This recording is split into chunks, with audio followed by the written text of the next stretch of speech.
Their aura is unequal. Well, let's do it. Yeah, let's do it. Or whatever. And make it a little more raspy, and I follow directions. Their contents are legendary. In fact, that little sheet you see is his concept drawing. Their attitude is embraced. Tune in to one of the most up-and-rising kaiju-sized groups within our community. So go ahead and watch all of their creative content, including that of the Raw Attitude live interview, where they have special guests ranging from actors, directors, toy creators, artists, and many, many more. You can also find them on multiple of other social media platforms, ranging from Instagram, TikTok, X, Facebook. You could even sit back and watch your favorite classic monster movie and even watch us go through one of the most iconic games on Twitch. Featuring your hosts, Eric Stowe, Adrian Settle, Joe Myers, Samson West, Jordan Adorno. They are the Monsters with Attitude.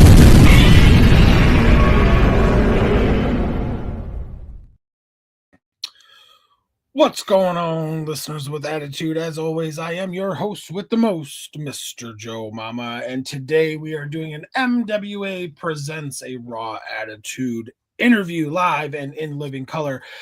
Joined with me, I should say, as always, is my brother from another mother, the Stalapi Poppy himself, my favorite Eric, the Tuesday Eric, my favorite Eric.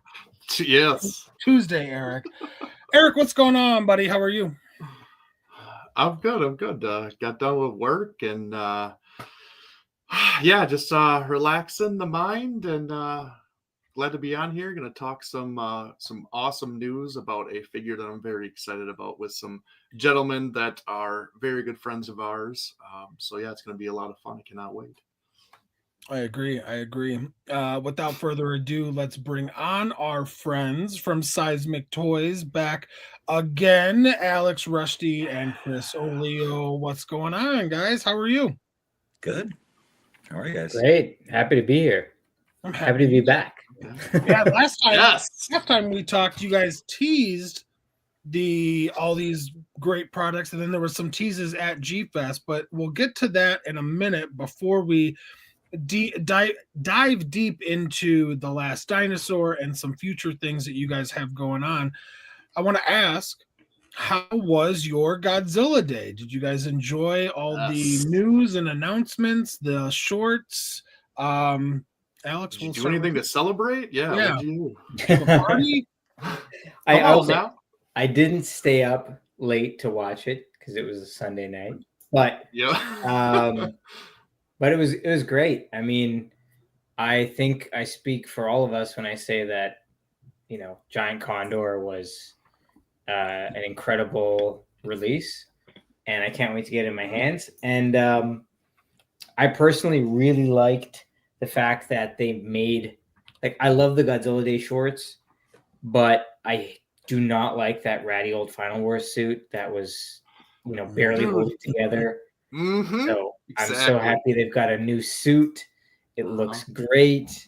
It was a fun day. Yeah, I had a great Godzilla Day. Excellent. Chris, what about you? Nothing much. It was a weekend full of stuff. I was at what was called Gammerween. It was a Halloween Gamma screening from Kaiju Brooklyn. That was fun. And then Saturday that day I was at the Chamonix Creek Brewery for their Godzilla Day event. But Godzilla Day itself, same thing. It was great. The shorts. I'm a 2000 suit I always have a fondness for, and of course, Burning Godzilla being one of my favorites. So seeing the combination of both was just really great. It was great watching the short. I think like everybody else, I wanted to see more of it, but I guess we'll have to wait till next year. Yeah. But I didn't really do anything major.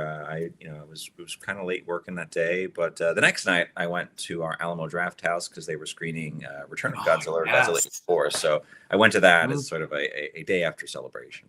It's nice. Awesome. Nice. Total side note, I shout out to John Bellotti. All of his little events, the Kaiju Brooklyn, the pop-up events that he does, I love to see that from like true fans that just because they're doing it for the love of it and they're doing it to like keep it's people like that that'll keep Godzilla alive and kaiju alive and Toku for generations to come. So quick shout out to John Bellotti. That's awesome that he did that. I wasn't even aware that he did that. Where was that at, Chris? So it was at Industry City. It's where the Kaiju Brooklyn is held, but it was at the area where the first one was held. So the Thomas Kane Theater inside of Industry City. It's Kaiju Brooklyn itself is in the bigger area of Industry City, and it was there, and they screened all the 3 Heisei Gamera films. It was well attended, and it was a good crowd. You know, it was something fun to do on Halloween, and you know, me, Dope Pope, Ultrazilla, and John. It was a good night. That's awesome. It's always good to hear that it's well received and people are going to it, because that kind of stuff, like that stuff needs to happen. Like we need to go support these things for it to continue to keep, you know, this rise of the kaiju genre here is still going strong. So yeah, it's good to hear that the people are going to that stuff, and it seems like everyone everywhere is doing these little screenings and whatever, and just people are showing up, and I love that. I just wish my area would actually do something like that. Well, I will say it wasn't on Godzilla Day, but the Friday after Godzilla Day, myself and my friend Julio, who runs a shop in Toronto called Anime City that stocks all sorts of kaiju stuff, Godzilla stuff, X Plus, Sofubi, whatever. We hosted an event called Kaiju Video Club. It was the first ever like kaiju market and screening in Toronto. I mean, there have been other like screenings of kaiju movies, but this was like, hey, we're going to show a movie and we're going to have a kaiju market. And like we filled up the theater. It was a little theater, but we filled it up. So it was our first event. We're definitely second. We showed Godzilla's Revenge, by the way. Hey, a good one. Yeah. Godzilla's Revenge with a crowd is like the best experience you can have with that movie. English dub, Godzilla's Revenge with a crowd of many people who had never seen it before. Highly recommended. So that's awesome. I love that. People like you guys, and you know, I should give credit to you guys too, because with what you guys are doing at Seismic it's people like you, the John Bellottis, hell, even the JD Lees, even though their conventions are obviously like, you know, kind of like the main one of that. It kept the genre alive, right, in the dark times when there really wasn't a lot of movies coming out. So kudos to all of you guys for keeping that flame lit, for sure. Eric, real quick before we get too far in, do you want to jump and say hi to the chat? Is that what you're signaling to me? Yeah, sure. Let's see. We got Nick. What's going on? Hey, Nick. What's going on? First comment, he goes, and Adrian's right behind him. Darn you, Nick. Alex and Drew, what's going on? Definitely excited for The Last Dinosaur. Shingeki, Tom, what's going on? Thanks for being here. He's also saying hello, Seismic Toys. All right. Kudos to you guys, like I was saying. But jumping back to the Godzilla Day, did you guys order anything? Did you guys pull the trigger on any merchandise or toys that were released besides the giant condor? I got the condor. That was the main thing for me, because I just picked it up, but I got I guess it was a few days before I got the Shin Godzilla 4K Steelbook as well. Yes. So I had to make sure to grab that. Yeah. Absolutely. Chris, what about you? Did you pick anything up? You know, I only ordered Giant Condor for like the day of, and then I don't really have anything else. I mean, X Plus Gamma arrived. That was the only other thing, but I ordered that like months ago. So I've been good. I haven't really bought anything. Yeah. I have to ask you guys though, real quick. You know, all these memes and things are going around the internet where everybody is like, "Hey, like this is the first time that the Westerners were able to vote for the Bandai for Godzilla, and it was the giant condor." But let's be honest here: the reception has been absolutely nuts, and even the Godzilla store sold out within 12 hours of it going up. Like, do you believe that this was a hoax, or do you actually believe that the people actually want this thing? Oh yeah, I think there's a demand for the lesser known characters, the people we don't have in our Mark collection. my words. Mark my words. There's going to be an enemy kaiju in -0. It's going to be Giant Condor, and mark my words. Then Supernova is Giant Condor is going to make an appearance. All right, Giant Condor fans rise up. He's so back. Like this is You this is heard it it here first. You heard it here first. I love They're gonna that. make it. Wait, when did next year is 2026? That means that they could make that the year of Condor if they really True. wanted to go for it. Year of Condor. 50 years of Condor, Ooh, right? Market it. Yeah, with something Yeah. like, yeah, 50 years of Condor. You know, I'll admit it. When they announced that Giant Condor won, I was the first one to say, "You're kidding, right?" Like, I was a skeptic, and I'll be honest, I still kind of am, because I think that people had to have done it as a joke. But I do agree, Chris. I think you said it about the hunger for obscurity. We've talked about it here on our show, and I know we've talked about it with you guys, that there's so much more than what is just shown in the movies that is available to produce, that I think fans are a fan of, or even some of these characters or creatures that showed up for a minute or two on screen that people actually have a very fond memory of and would be willing to buy products and merchandise with it. And the Giant Condor, I mean, even the shirts were selling. I saw a lot of people saying like, "Oh, I got a shirt. Me and my girlfriend got it. Me and my boyfriend got a shirt. Me and and I'm like, okay, color me wrong, because I thought for sure. I was like, no way, Exactly. no way. Exactly. I think there's a bit of like it's like a cool in club if you know about Giant Condor, right? So it's that next level of fandom, because it's funny. I was talking to someone at Kaiju Video Club, and they were like, "Yeah, Giant Condor is cool, but like, when's Bandai gonna make a Gabra?" And I was like, "Oh wow, like they did Giant Condor before Gabra. That's rough." Because like I'm as a Titanosaurus fan, I'm always like, man, like I was hoping there'd be some more Titanosaurus merch this year, dude, for real, right? Like, but like at least there was like the Super 7, and stuff like there has been some Titanosaurus love, but like there are monsters that haven't gotten any. Yeah. So well, I think that, well, for one, obviously you guys with the Last Dinosaur, it's showing the popularity of this kind of obscure things, because let's be honest, the Last Dinosaur isn't a household name, right? So you guys kind of took a gamble, like, hey, we think there's something here, and it paid off. Same thing kind of with the Giant Condor. And I don't remember if I've said this to you guys on stream before, but I know I've said it on some of our previous shows. The monsters from the original run of the Marvel Godzilla comics, there's a hunger for those. The Dark Horse Godzilla comic, Cybersaur and Batragon and all these guys, like there's a hunger. And I think that Toho had its eyes first opened, what was it, last year with Baggin and the Bandais and the Exodus, with how hot they were, and quickly they sold. And then they did the reissue of the Super Godzilla game colorway for their Bandai, and that sold very well. There is a hunger for these obscure characters, and I think that things like the Last Dinosaur, Giant Condor, Baggin being such successes, that it opens the door for us to go down that road. But I'll get to that later, because there's stuff you guys tease that I want to talk about too.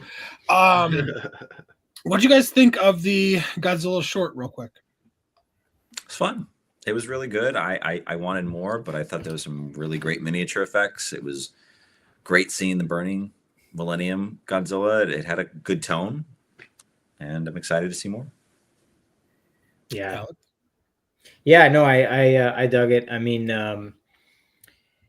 I think I was talking to Nick about this, Nick Poling, where like it was cool, and I really liked the suit, and I thought it was lit well, and there was a little bit of that, like they were kind of showing off a bit, right? Because it's like one continuous shot, where like it's going through buildings, and like there's some fun moments like that. But I loved it, but I also was kind of like, man, I wish that Toho would just like get the Ultraman guys and just give them enough budget to do a full on like even like a 30-minute like episode, like just this is the only Tokusatsu Godzilla we get. I would love if I didn't have to wait for like 9 minutes every year or so. Like I like it. I just want more. I want more, especially with that suit. Like it looks so good. I would love to see them really, really push it. But I'm just happy that it exists at this point. What do you guys think, or who do you think, or what do you think was that reveal at the end? What is behind that smoke? Who do you think the enemy is? I don't like. Because I heard a kind of a weird roar, and I saw some what to me looked like tails or tentacles or something. Like I'll say, my first blush, I was like, oh, they wouldn't do Biollante, right? Like that would be nuts. But maybe. I part of me wonders if, because they're mixing two Godzillas together, if they might be mixing two monsters together, and that's why I can't recognize like the roar or something like that. But I'm not sure. I'm not sure what it could be. I hope it's a giant octopus. I'm just saying. Yeah, no, giant condor. It's giant condor. It's giant condor. He's after the berry juice, yeah, maybe Alex, that's an interesting take that I haven't heard yet. No, same. Because maybe they're mixing two different movie eras, two different movies that they'll be mixing two different monsters. That would be amazing. That'd be awesome to see a new kaiju. I think that all of us love seeing new. Obviously we all love Mothra and Mechagodzilla and King Ghidorah, Rodan, but let's be honest, they've all been kind of done to death, and I would love to see new. So that's a hot take that I would love to see. Some kind of amalgamation type monster. That would be, who knows. And I believe it's Shinichi Wakasa who's been doing these new suits, right? So I mean, he also worked on both Destroyer and 2000, so maybe who knows what he could be cooking up.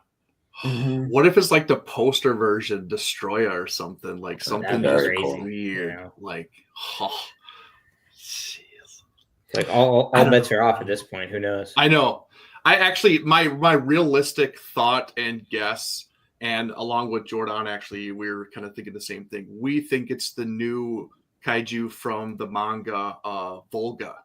We think that they're going to pop him in and actually get a good first look of this new kaiju, that I think, just because of that weird roar that we had never heard before. And it, it was kind of, the silhouette just kind of almost matched a little bit with maybe a tail swinging, like you said, Alex. So that's my realistic guess for what it is. But yeah, like I'm kind of down for anything. And honestly, I think it's going to be something new because it's something we've never heard before. So it can't be something that we already know. So yeah.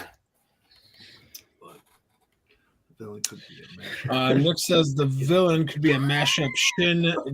Yeah, there you go. That'd be like a Cthulhu type guy. Too for real. Yeah. I tell you, the short, I can't say that the 2000 suit was ever my favorite. I never disliked it, but I can't say that it was my favorite. But seeing it in a burning form gave me a whole new love and appreciation for that. I thought it looked beautiful. My only complaint is I kind of feel like he went burning for no reason, really. Like you were just fighting the military. Like I think it would have been cooler if he kind of stayed and maybe his blue breath was mixing with orange And then the next movie, he fights not one, but maybe 2 or 3 monsters and is getting pushed back. And in order to kind of stand his ground, then he goes nuclear, that would be a little bit, I don't know, cooler, I guess, for lack of a better word. But the other big news out of Godzilla Day I want to get your guys' opinion on is obviously -0. What do you guys think about that? Chris, I want to go to you first. I mean, I think it's safe to say that anybody that saw -1 loved it. I think it's been one of the most universally praised Godzilla films that I can remember. Where I've never heard one person say they've had any kind of beef or problem with it. It's for sure a masterpiece, and Miyazaki, let him do what he wants. Let him do what he wants. That's what I said. Let him cook. Yeah. Hopefully it's something great. I mean, I trust him as a director, and I think he's got a great track record. Any theories? Any any guesses as to where you think it's going? What do you want to see? Yeah, I would like to see another monster in the film, but Same. For me, it's at this level. I mean, it's going to be hard to match it. As long as it's on the same level, I'm thrilled. Yeah, For sure. it's true. Alex? Yeah, I mean, I love -1. I think it's like it was such a rare moment in time where, like Chris was saying, I feel like every Godzilla fan was happy because, generally speaking, whenever anything new Godzilla comes out, some people like it, some people don't. That's totally fine. Like, there's not a problem with that. But it was kind of like, in some ways, everything we had hoped Toho would try in a Godzilla movie, like doing a period piece. We talked about, I know for a long time, people have been like, why don't they go back to like the 40s or 50s and try to make a movie in that era? So yeah, I'm very excited about what they're going to do next. I'm glad that they seem to be allowing Yamazaki to take his time and do it properly. In terms of what I'd like to see, I think it would be really interesting if, instead of being a direct sequel that takes place like with the same human characters and stuff, I'd love to see them jump a decade into the 50s or jump a decade into the 60s, and whereas this, -1 was very evocative to me of 54, something that's more evocative of, like, I don't know, some of the 60s movies or some of those other eras of Japan. Like, keep it a period piece, but maybe you try a different period. I think that would be really interesting. I actually kind of had the same thought, Alex. I would love to see if every sequel was kind of set in a different decade. I would love to see the 60s revisited, like you said, but also the 70s and the 80s. Just to kind of get that. I overuse the word nostalgic feel, but to essentially get that nostalgic feel, And I do think that, in a way, it's a little bit easier to tell a story of that kind of magnitude when you're not, how do I say this? So if you take a scary movie in today's day and age and, like, oh, I got a picture, but the picture comes out blurry, you're like, that's not believable. Everybody has a phone. There's a camera on every crosswalk.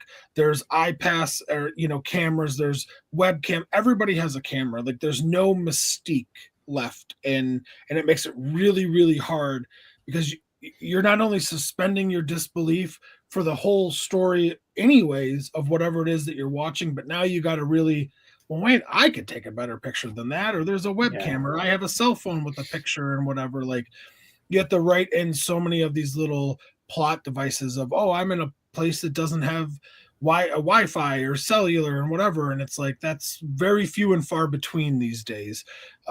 So it's setting it in those, I don't want to say ancient times because it's not ancient, but older times, I think, can kind of help you flush out that story a little easier. Just my opinion. No, what do you think, Aaron? You're sitting there shaking your head. No, I mean, we've talked about this in length, and yeah, I completely agree. It's just obviously, I think we all want that what Yamazaki could do with another kaiju, you know, up against this new iteration of Godzilla. You know, we got glimpses of it with the ride, you know, so that was great. That turned out well. But yeah, seeing a bigger budget than what he got from last film, I mean, and just his vision, I don't even care what he does. I'm going to love it because I'm so in on him doing this movie that it's just like, I know it's going to be good. It's going to be done with love and just preciseness and just the kind of person he is. So, I don't even care. I'm all for it, honestly. Mm-hmm. Well, that's all I wanted to ask for Godzilla Day. Before we move on, Eric, is there anything else you wanted to pick these guys' brains about or ask about? No, I think we've kind of talked about the Godzilla Day stuff, and now it's really kind of getting into the meat and potatoes here of this conversation, the real good stuff. Mm-hmm. So yeah, the Last Dinosaur. I know we kind of talked about it on the last time we had you guys on, but just for the new viewers or people who may not have seen the show or the last episode, tell us why the Last Dinosaur. Yes. Sure. Do you want to take this, Chris, or you want me to do it?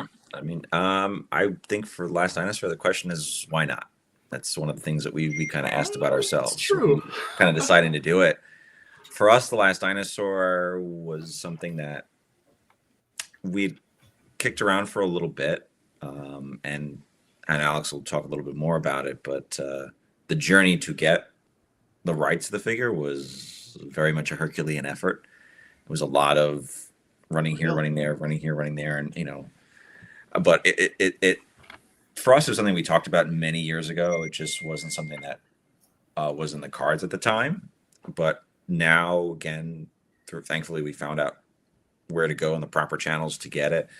You know, for crying out loud, I mean, me and Alex were, you know, young whippersnapper kind of convention goers, and you know, maybe 20 years ago, and you know, we were kind of talking about and we saw the movie around the same time. Our group of friends like had it, and we watched it in the room, and you know, it was cool because it was like, such a great kaiju, such a great monster, and you know, I'd love to get a toy of it. And you know, again, toys of them are very few and far between.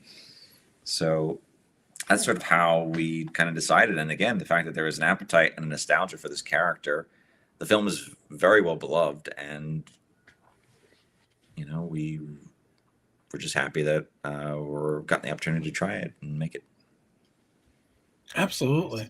So it sounds like you guys actually kind of grew up big fans of the film, which made you want to do a figure of that, which is great. Very later in life. I mean, I wasn't a kid when I watched it, but you know, I'd say I probably watched it somewhere around. I must have been like my early 20s or something like that. And Alex, I think you found it later on in life too, right? You didn't watch it. When I want to say I was like 18 when I finally got around to actually watching the DVD. Mm-hmm. But yeah, I mean, it was one of those things where like I knew of it, I had seen it, and everyone I know who had watched it was like, "You gotta watch this movie, man," because I love dinosaur movies, especially like retro style dinosaur movies like Land That Time Forgot and At the Earth's Core and Gwanji. And then I love kaiju and tokusatsu. And this is like this unique blend of those two things coming together. And it's also got Richard Boone in one of his like last performances as just like a really, you know, grumpy old hunter. And it's got so many quotable lines that like basically as soon as I watched it and I was hanging out with a bunch of my friends at G-Fest, we just kept quoting the movie, calling each other ding dongs. And like, there's something about that film that's so unique. Everyone I know who's seen it, you know, immediately they start singing the song and then they start like, you know, joshing about their favorite moments and seeing, you know, the catapult and the T-Rex's head getting squished in and like, it's just so much fun in that movie. It's a blast. So we were fans of it long before this was even an idea in our heads to make a toy. But the toys that existed before this were Japan only. They were hard to find and they were expensive. Mm. Yeah. Chris, you talked about kind of the big hurdles and heavy lifts that you guys had to go through to get this made. Can you walk us through what it took to? I mean, was it easy to find the license, or was it the negotiation that was hard? Or Oh no, I mean, I think Alex can speak a little more about it. Alex was the man that took on the journey to find it, and it was a better part of 9 months, I would say. Yeah, about 8 or 9 months to get there. I mean, basically, so for those who aren't familiar with the film, and here I busted out my VHS copy for dang to prove. Dang. So this film came out in 1977 on ABC television in the States, and it was a co-production between Rankin Bass, like Rudolph the Red-Nosed Reindeer, Rankin Bass, and Tsuburaya Productions, like Ultraman Tsuburaya Productions. So they co-produced it together, and Warner Brothers distributed it in North America. I think later on VHS and DVD, and ABC obviously aired it. And then in Japan, it was distributed theatrically by Toho. So, we had been working with Tsuburaya for a while. So we contacted them and we're like, hey, we're looking for The Last Dinosaur. We've seen the Japanese toys are credited to them, as in they licensed them. And so I asked them about this. And, I pulled a few favors and was like, can you figure out what's going on? Like, can we license this from you? And they're like, actually, we only have the merchandise rights for Japan. Someone else has them for global. I said, okay, well, maybe that's Warner Brothers, because they put the movie out on DVD. I contacted Warner Brothers, which was a whole other, it's not easy to get in touch with Warner Brothers licensing department. I actually had a sit-down meeting with them. So we chatted about it. They looked it up. They checked, everything in terms of their internal databases. And they're like, actually, we don't have any merchandise rights to this. Okay. They said, go ask Toho, though. Maybe Toho has it. And I said, okay. I went back across the Pacific. Toho, do you have this? And in my contact there, looked into it for me. And he was like, no, we 100% do not. And I was like, okay, great. Like, no one has this. And of course, Rankin Bass as a company no longer really exists. So I was like, well, it can't be Rankin Bass. But essentially, after months of research and digging, and literally I had to purchase books on Amazon, get them here, and leaf through into the indexes and the glossaries and finding the names of people and trying to get phone numbers to call. I was able to find out that with a lot of the Rankin Bass stuff, Arthur Rankin Jr. himself held the rights. Wow. And before he passed away, he assigned those rights to this guy who his name's he runs a company called Miser Bros Press, and his name's Rick Goldschmidt. And you've probably, if you've ever watched, I don't know, there's a good number of documentaries about Rankin Bass. He's in them, most of them, if not all, because he's the official Rankin Bass biographer and historian. So the official Rankin Bass archives are run by him. Mm. And so I finally got a hold of him and I was like, hey, do you have the rights to this? And he was like, oh yeah, of course. And in fact, I've got this box full of archival materials, records and stuff from the film. I'll ship them to you. You can scan them and use them. And I was like, okay. Wow. So Chris got this box of photographs and pamphlets and I think press kits from the 70s and all sorts of just cool stuff.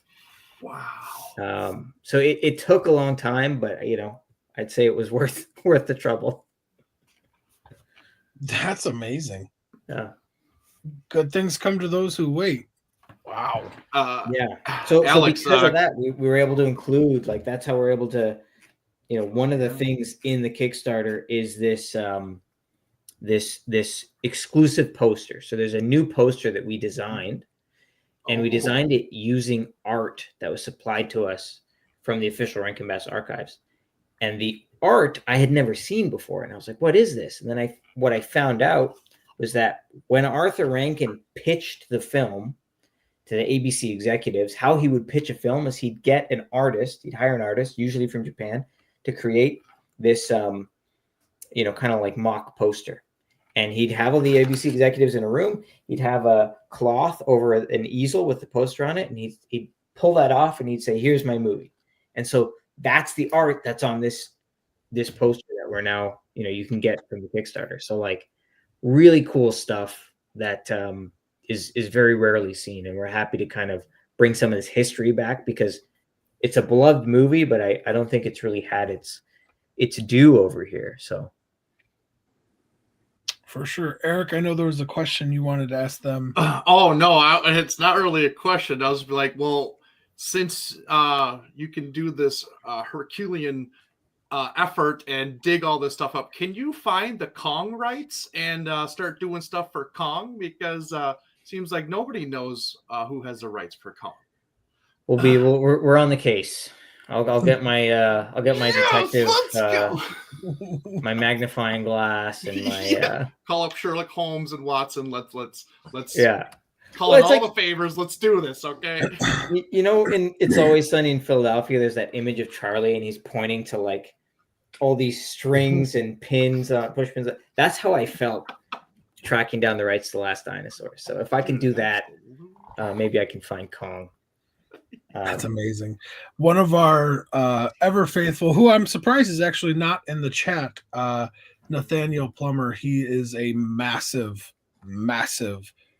King Kong Lives fan. I guarantee you he would be your first pre-order for sure. Just throwing it out there for him. He'd be mad at me if I didn't at least throw it out there to you guys. Excellent. Eric, you had a different question you told me about dinosaur war. Oh, so I saw, with your Kickstarter, you have your stretch goals, and you guys are on your third one, which congratulations, that's awesome. You guys smashed the first two. So this third one is Ruru. Now I have no idea what this is from. I know that this is the suit of the T-Rex was reused for another movie, but I have never heard of this other movie that they used it for, or even this character. Like, could you go into that a little bit and like kind of tell the viewers and me personally, honestly, more about this movie and this character and kind of what's like significant about that? Yeah, so you might not have heard of Eisenborg, which is the name of the show that he's from, but you may have heard of this, another VHS tape, Attack of the Super Monsters. So this is it came out on VHS, came out on DVD. It was a movie that released here back in the 80s and 90s, and it's a mix of tokusatsu special effects and like animation. 2D animation. You got to check it out. It's a crazy movie. Basically, the dinosaurs are coming back and they want to destroy all the humans. So, they start smashing cities and all that kind of stuff. Oh wow! So I remember seeing that as a kid. I didn't realize this, but it wasn't really a movie. It was 4 episodes of a TV show. So in Japan, it was a full TV show. And in both the movie and the TV show, the main villain is the suit from The Last Dinosaur. So he just has glowing red eyes, and he looks a little different. So, while we couldn't get The Last Dinosaur from Super Eye Productions, they own all the rights to Eisenborg. So we talked to them, and we were like, listen, Last Dinosaur, sure, we'll figure that out. Can we do Eisenborg? And so in English, his name is Emperor Tyrannus, but in Japanese, he's called Ururu. And here, I can actually grab a best of prototype here. Oh, so this is The Last Dinosaur, and then this is Ururu or Tyrannus. So you can kind of see he's a different look. And so this is a show that was very popular in Japan. some people remember it because of Attack of the Super Monsters here, but in Japan it was huge, and in the Middle East it was huge. So there's actually there was this guy, this super fan. I've been chatting with him, and in I want to say it was 2016 or 17, he worked with Super Eye Productions to make a documentary about Eisenberg, because again, in the Middle East it was that popular that he was like, I want to make a documentary. Also, I want to make like a new episode called Return of Eisenberg. And so due entirely to fans in the Middle East, specifically this one guy, there was new Eisenberg stuff released not even that long ago. You can check that out. You can find clips of it online. No kidding. Like an article about him. So I think Eisenberg, the show, it hasn't been released here fully, but you can find, clips and episodes of it online. Okay. And yeah, it's a bit of an obscure pull, but for those who know, like there are people who are messaging us, and even before we announced it, they were like, please do an Eisenberg figure. Like I loved Eisenberg as a kid. And I was like, Wow. Okay, maybe, who knows? Wow. That's incredible. Yeah. That's incredible. Well, really so cool. you guys are talking about the Kickstarter. Eric, I don't know if you can pull it up. Do you guys want to Absolutely. go over your pricing and stretch goals and all those little fine details to maybe help convince some people to pull the trigger on it? Sure. Yeah, Chris, if you want to walk us So through things. we are, just shy of the next stretch goal, which we unveiled as Eisenberg. So we are close to that. Confident, and through the thanks from both of us to everybody that supported it, I think we'll get there. There's a few different options for some rewards, and if you scroll to the right, you'll see more of the rewards there. I mean, early bird for a lot of the figures has sort of stopped, but there are two different versions that are available. One is a blank, which is sort of a blackish unpainted version of the Last Dinosaur, and the other is the painted. So those are the standard ones. You can go up for the deluxe version. Now, I'll preface this by saying our first stretch goal was met, which means every Last Dinosaur is going to come with the polar bear, which Alex will show you as well, which is the ship from the film. Looks very similar to the module from Teenage Mutant Ninja Turtles and stuff like that, but it's in the film, and it's a really great accessory that we were very happy that we hit to make sure that we could include it. So thanks to all of you that contributed. Now it's a reality. So we also have some more deluxe packages. If you go and scroll down, you'll basically see that there is a pack which has the mini poster that Alex described. There's some prints and a trading card set, which is very, very cool, designed in a very retro style. So it looks really, really cool. And that exists both for the blank and for the painted version. And then if you really want to get some really cool pieces of memorabilia, at the next level is the deluxe versions, which includes all that previous stuff. But thanks to the Takarada planning company, we were actually able to get Mr. Nikamoto, who is the Triceratops suit actor from the film, but he also was in the T-Rex suit, and he actually did a lot of the stunt works for the more difficult shots. So he was in the film. So he was in certain scenes of The Last Dinosaur, and he's, one of the few surviving members of the film. So there's a bunch of autographs for him. And in addition to that, plus also for kaiju fans, he also was Ultraman Leo. He was in Gamera Super Monster, and Eric knows he was Titanosaurus. Shut up, Rico! Are you kidding me? Yeah.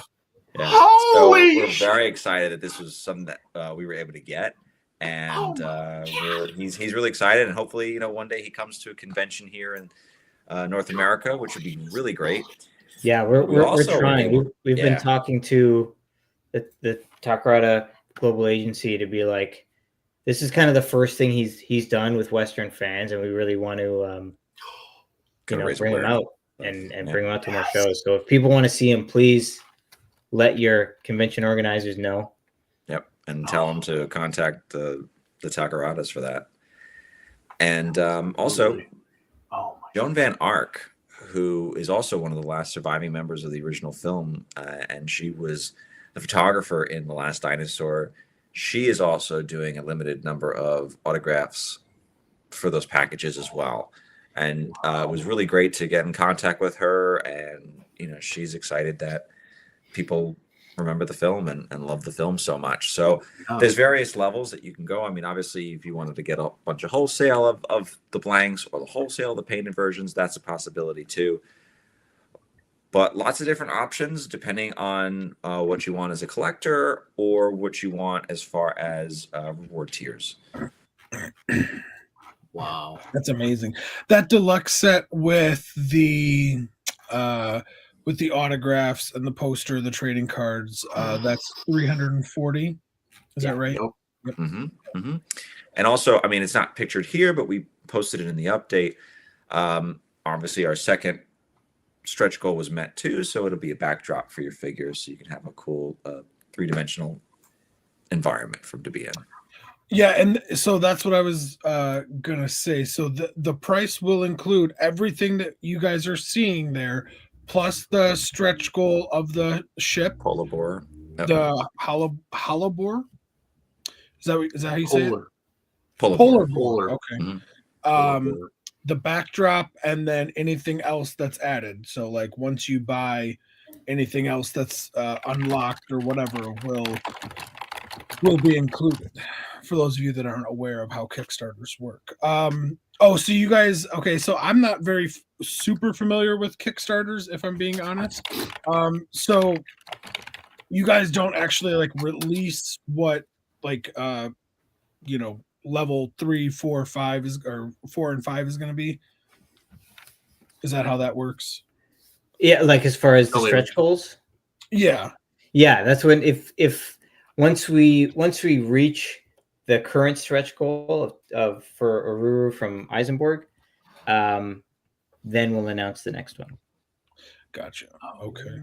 So far the polar boar and the background diorama has been unlocked, and Ururu is, well, you can pretty much say Ururu is going to be at this point, right? Oh yeah, for sure. Yeah, we're pretty close. Yeah. The only thing to mention about Ururu or Tyrannus, whatever you want to call him, is that because he's a different license, it's like what we're unlocking is that we're announcing we're going to do the figure. It'll be something that you will sell after the Kickstarter. So, you know, for those who are like, if someone's like only an Eisenborg fan and they don't want Last Dinosaur, then, you know, they can just wait until we put up Ururu for sale and they can just buy them directly. Gotcha. Okay. Gotcha. And the other thing that we've added as well is, you know, so there's the deluxe set that comes with the poster, the trading cards, and both autographs. If you just say wanted the painted Last Dinosaur or the blank Last Dinosaur and like one of the autographs or both autographs, you can purchase those as separate add-ons. You don't have to get the deluxe set. You can be like, oh, I want this one and that autograph. And then, you know. Gotcha. Okay. I mean, I have to ask, don't be afraid to shut me down, but any hint or little tease you can give us for what the next stretch goal could be? Anything's possible. That's all I'll say. Oh, very good, Chris. Very good. Very good answer. I'll say at least one thing because there's two coming, and we know what they are. One of them, like the one at the very end, is an announcement related to what our next project is going to be. So if you want to get an early tease as to what that is, then, you know, we just got to get past the stretch goals. My next question, or my last question that I had is pertaining to this drop. It might be too specific and you might not be able to answer it. I understand if you can't, but any plans to maybe do the Triceratops in the future? It'd be cool. Yeah. I mean, honestly, because it's been going so well, if once the last dinosaur is done and dusted, I think that if there's demand for it, we would love to do the Triceratops, and we've got the rights to anything in the movie, so it's very possible. Very cool. I'm just so happy for you guys that it's such a it took off like gangbusters. I mean that's really great. And how long is the I'm sorry, Eric, I know I'm dominating the questions here. How long is your Kickstarter open for? It's open to December 6th. So it's plenty of time before the holidays if you want to add something to your collection. And again, we will be regularly updating as things are manufactured and the process of the figure to let everybody know when it's coming. So we have about probably another 3 weeks worth of the campaign. Awesome. And do you guys have just asking obviously for the chats and the fans, do you guys have a shipping estimate of arrival? I think we have a ballpark in our head what we want to happen, but of course obviously that's as far as when factory finishes, and also just making sure there's no crazy shipping stuff in the world, and making sure that's all good. So we're I don't want to prematurely say what I think it is. Me and Alex have had some discussions of when we actually think practically it'll be, but absolutely the figure will be this year. Well, no, not this year. Next year. 2026 rather. So okay. I was going to say, I was like, wow, you guys are no. Fast turnaround. We're still. I think that it'll be 2026. Like summer is a realistic goal. What we like to do is under promise and over deliver. So if we can get it done before summer, then we're not going to hold on. We'll get them shipped out. So hopefully not terribly long, because we got all the approvals, the tooling and everything done ahead of time. Yeah. So that we could just kind of hit the ground running. Yeah. And what Alex showed you before, that's not like a prototype. That's actually production. Oh, okay. Yeah. It's the real soft vinyl, Real thing. deal. It's not like a 3D print or something. This is factory painted and factory produced, and this is what you will get. It's excellent. Bigger than my head. Very nice. Is there anything else you guys want to say or announce, or any news you want to share about the Last Dinosaur before we ask you about some future stuff? Yeah, one thing is that this weekend, for anyone who is in the Las Vegas area, we will be at Designer Con. We're going to have a table there. We're going to be showing off all our stuff, and we will be bringing this, production sample of Last Dinosaur to the show. So if you want to come say hi and, see and hold the figure and see what it's like, come on down and check it out. Excellent. Yeah. See our friends at Seismic at Designer Con this weekend. Yeah, Eric, go ahead. I just had a couple questions, especially for like Kickstarter, if everybody's not aware of it, how it goes. So just kind of re-jog my memory. So when you commit to the Kickstarter, now nobody is paying anything yet until it is fully funded, right? Or Correct. Is it, how does the payment option work for everybody? So I know that there are payment plans for people, but nothing gets charged until December 6th. So the way Kickstarter works, it's a little of an all or nothing system. And whatever we have in the final hours and minutes, that's what it's funded. And obviously the main funding is locked in. Then basically customers would be charged from there, which is it's a process through Kickstarter. Yeah. It's also one of the reasons we went with Kickstarter is because, like, in terms of these crowdfunding platforms, it's like the most secure. Like, if we don't meet our goal, we can't walk away with the money. Right. Yeah. Okay. And it was a great marketing aspect too. I think that was one of the bigger deciding factors for us. We wanted to just sort of, Last Dinosaur is, not even so much just in our love of kaiju. It's really in so many other genres. People that love old dinosaur movies and Rankin Bass fans and Eisenberg fans. So it was for us. It was a marketing aspect, and I think it proved itself very useful. Yeah, absolutely. And then also too, so all of the stretch goals, everything that's included in this stuff, is that all exclusive to Kickstarter followers and supporters? Like, say when the Kickstarter's done, are you guys going to have this stuff for sale afterwards? Is all this stuff going to be included, or is it just going to be this exclusive for this Kickstarter? So a lot of, like, say, the autographs, the posters, and those kind of things, like those are strictly exclusive to the Kickstarter. Yeah, trading cards and whatnot. But like the toy itself and the polar borer, because we will, once we close the Kickstarter and everything, we will be putting for sale, an amount on our website and stuff like that. Okay. If you purchase one of those, it will come with the polar borer, but it won't come with the other stuff Chris mentioned: autographs, posters, trading cards, the diorama stuff, all that kind of stuff. Okay. Right on. Eric, any other questions?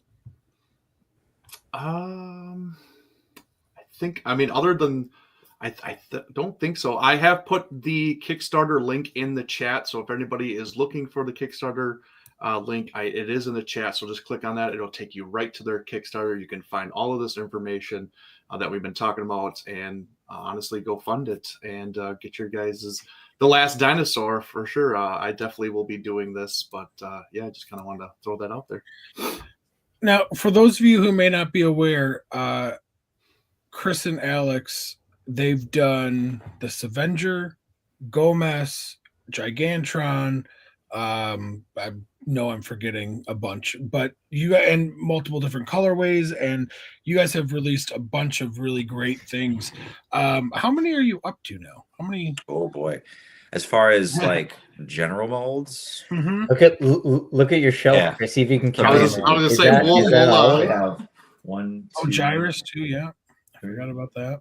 4, 5, 6, 7. If we count Last Dinosaur, it's 7 like regular mold, and obviously there's other colorways. Okay. For example, like Gomez and Giras and Megadon have all these different colorways. So, we've been doing this steadily since 2019. Yeah, it's amazing. And you guys actually teased some stuff this year at G-Fest. I'm not sure how much you can say or not, so please tell me if we're going too far. One of the things that I am personally beyond excited for is, well, actually, Chris, go ahead. Show what you want. Right there. So obviously this is one that we've teased back quite a ways, but we're excited to get back on track with that. This is Bemular. Yes. This is a collaboration with John Bellotti Jr. of Robo 7 and Last Bastion Studios Sculpted.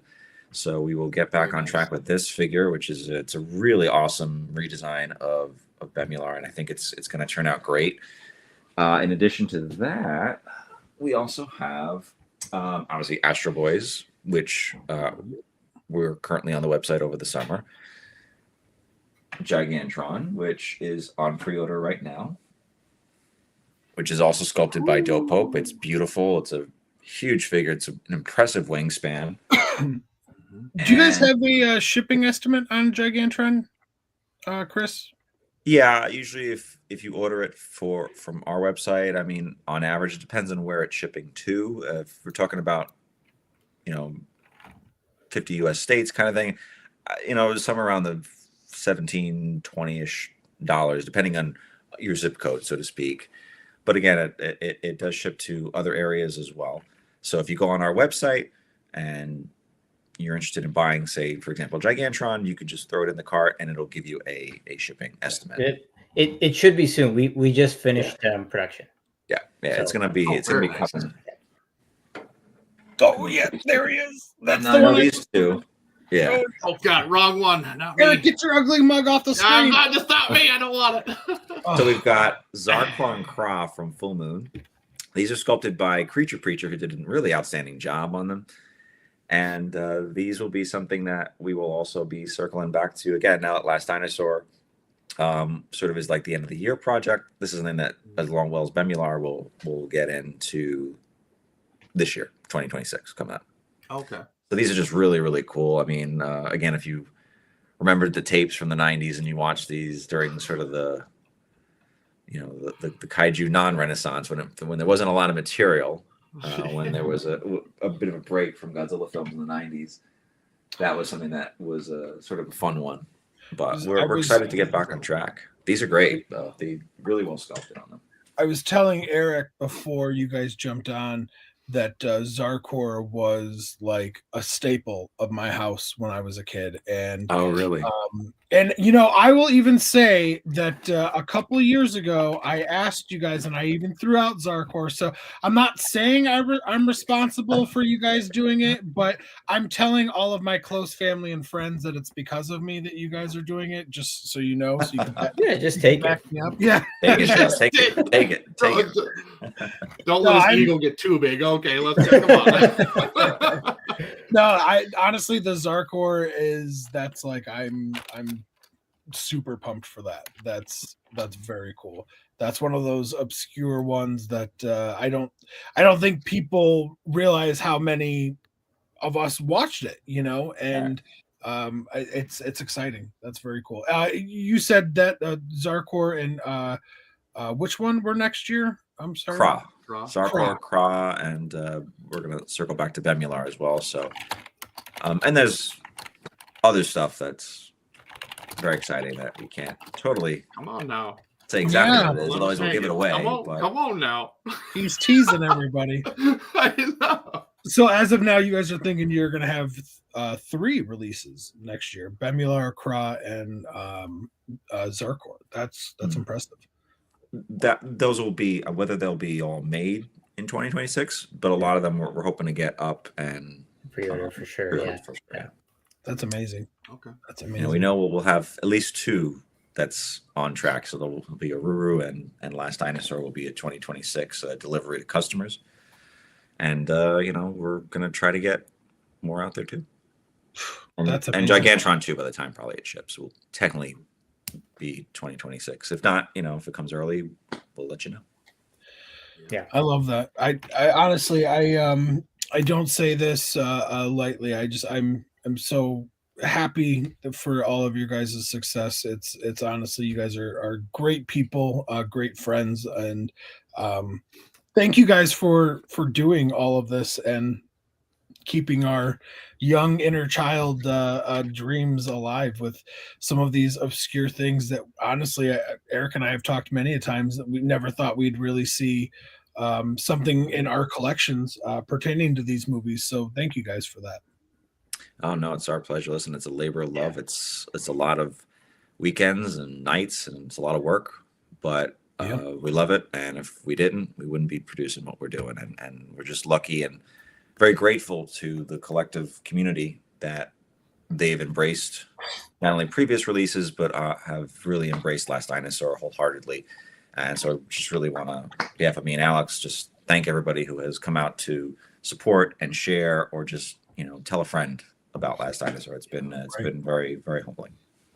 And one thing I want to say too is and this is on me, and all of my plugs to you guys, I don't think I've done you guys justice because I always seem to plug whatever new you're talking about. But on Seismic, you guys have, you guys have other collectibles too, not just what you're pre-ordering. And you guys do conventions like Kaiju Brooklyn and Godzilla Fest. You guys said you're going to be at Designer Con. So yeah, you guys have a plethora of other merchandise, not just the new stuff, right? That's correct. Yeah.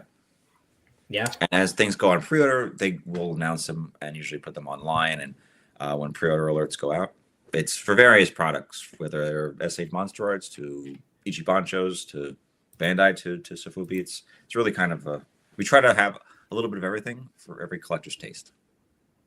Right. Absolutely. Eric, any last questions, comments you want to make before we wrap up? No, I don't. I don't believe so. Just thanks for everything you guys are doing. Thanks for getting this really obscure and just weird stuff that we are just kind of really wishing that we always had, and we're finally getting it. And just it just shows that it is a labor of love, like you said, Chris. Like it shows the passion that you guys have for this stuff, and the passion that you have for the fandom, and just everybody in general. You know, you guys are great to talk to, work with. I mean, it couldn't. The success couldn't happen to a better group of guys, honestly. And I just wish nothing but the best for you guys. And I'm always going to be a fan of you guys and be rooting you on. I'll share and do whatever I can. Us as MWA in general, I think, are behind you guys in every way, shape, or form. So just keep it up, and we're always going to be there for you guys, help you guys in any way you guys need. And just thanks for just chatting with us. And yeah, good luck with all the success and all the other releases that you guys do in the future. So congrats. Much appreciated, man. And honestly, thank you guys for having us on. We appreciate it, and we just love chatting and hanging out with you. So it's great for us too. You said Designer Con this weekend. Any other plugs or appearances that you guys would like to give a shout out to that people can check you out at? Sure. We will be the following week after Designer Con on the 18th of November.